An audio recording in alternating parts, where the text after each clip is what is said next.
Serikali ya Tanzania imewataka wananchi wasiokuwa na dharura kusalia majumbani mwao kesho Disemba 9, siku ambayo huadhimishwa kila mwaka kama siku ya uhuru wa Tanzania.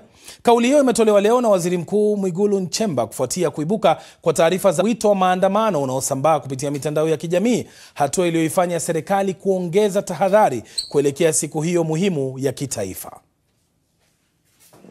Rais wa Jamhuri ya Muungano wa Tanzania, Mheshimiwa Dr. Samia Suluhu Hassan, anapenda kuwatakia wananchi wote heri ya sikukuu ya uhuru wa Tanzania bara inayoadhimishwa kila mwaka tarehe 9 Disemba. Aidha, serikali inawashauri wananchi wote ambao tarehe 9 Disemba 2025 hawatakuwa na dharura kuitumia siku hiyo kwa mapumziko, hivyo kusherehekea siku hiyo wakiwa nyumbani, isipokuwa kwa wale ambao majukumu yao ya kazi yanawataka kuwepo katika vituo vyao vya kazi kama ambavyo wataelekezwa na viongozi wao. Asanteni na watakia sikukuu njema. Matamshi haya yanakuja wakati ambapo tayari serikali imesitisha shughuli za sherehe za kitaifa za mwaka huu. Awali ilitangazwa kuwa fedha zilizopangwa kwa ajili ya maadhimisho ya uhuru zingeelekezwa katika ukarabati wa miundombinu iliyoathiriwa vibaya na maandamano ya siku 3 yaliyotokea kuanzia Oktoba 29, siku ya uchaguzi mkuu. Maandamano hayo yaliyosababisha uharibifu mkubwa Dar es Salaam na mikoa mingine. Kwa mujibu wa takwimu za awali za serikali, mamia ya ofisi za umma na binafsi ziliharibiwa, vyombo vya usafiri vikiwemo mabasi, magari na pikipiki kuchomwa moto, pamoja na vituo vya polisi na vituo vya mafuta kushambuliwa. Polisi wamepiga marufuku maandamano ya Disemba 9 na serikali imesisitiza kuwa inaendelea kudhibiti hali ya usalama. Waziri wa mambo ya ndani George Simbachawene amesema maandamano hayo ni haramu kwa kuwa hayana kibali, hayajulikani waandaaji wake, hayana ujumbe maalum wala ukomo unaowezesha polisi kupanga ulinzi. Tutumie nafasi hii kuwaomba sana wale wote ambao wanashabikia, wale wote ambao wanaona wao wameichoka amani, wale wote ambao wanaona hata mateso tuliyopata katika kipindi hiki wanaona hayatutoshi, wanataka kutuongezea tena mengine, tuwaombe sana kwamba maandamano kwa kuwa hayana kibali na hayapo kwa mujibu wa sheria hayakubaliki na ni kinyume cha sheria, na kwa hivyo vyombo vyetu vya usalama vitayadhibiti. Wakati huo msongamano mkubwa wa wananchi umeshuhudiwa katika masoko na maduka makubwa nchini Tanzania, huku wakazi wakinunua chakula, maji na bidhaa nyingine muhimu kwa wingi. Ripoti kutoka vyombo vya habari vya ndani zimeripoti foleni ndefu katika maduka jijini Dar es Salaam ambako watu wameonekana wakijaza. BBC imezungumza na baadhi ya wakazi wa Dar es Salaam na Mbeya ambapo maandamano na vurugu zilileta athari kubwa, na serikali kusema inaendelea kutathmini kupitia tume ya uchunguzi iliyoundwa na Rais Samia Suluhu Hassan. Hii hali ni shwari. Niko katika eneo la Arusha Kilombero sokoni. Ninapambana kuhakikisha kwamba ninafanya manunuzi ya vitu vya kula, na nimeamua kufanya hivi kwa kile ambacho kinaendelea kuzungumzwa ambacho sio rasmi kiserikali. Sasa mimi nimeona nifanye manunuzi na familia yangu ili niwe na uhakika wa kupata chakula nyumbani kwangu wakati tukiwa tumejifungia. Mimi niko Dar es Salaam Ilala. Binafsi nilibidi nifanye manunuzi siku ya Jumamosi ambapo nilienda sokoni na nilikuta kuna watu wengi sana. Nikamalizana na hilo mapema kwa sababu yasijitokee tena makosa kama yaliyotokea hapo mwanzo. Maana unakuta ndani mtu una kitu, unategemea huduma nje, unategemea kitu madukani na sokoni, lakini hakukuwa na huduma, vitu havipatikani, ni shida tupu nje ya kufikiki. Sasa naona kila mtu amekuwa alerted mapema kwamba achangamkie tu kuchukua vitu, achangamkie kupata huduma mapema na kuhifadhi ili viweze kumsiri siku hizi za tunazotazamia hapa. Mimi niko Mbeya hapa. Nimeamua kufanya manunuzi yangu mapema kwa sababu sitaki kitokee kama kilichokuja kitokea mwezi wa Oktoba ule, kwamba watu hatukujiandaa alafu mwisho wa siku tukakuja tumewekwa lockdown tukapata shida. Kwa hiyo mimi nimeona ni vyema safari hii nijihadhari kabisa, ninunue vitu vyangu kabisa, nifanye manunuzi yangu ili chochote kitakachotokea, kama ni tutatokea tukabaki ndani, mimi sitaweza kuathirika na chochote. Bei za masokoni kwa kweli mimi nimekuta tu ziko kawaida. Sasa haya yote yanahusianaje na hali ya haki za kibinadamu nchini Tanzania? Tuungane sasa na Saif Magango, ni msemaji wa kamishna wa haki za kibinadamu wa Umoja wa Mataifa. Karibu sana Magango. Kwanza tu, serikali ya Tanzania inasema maandamano ni haramu na hayajapewa kibali. Hii mnaichukuliaje? Naam, asante sana kunialika.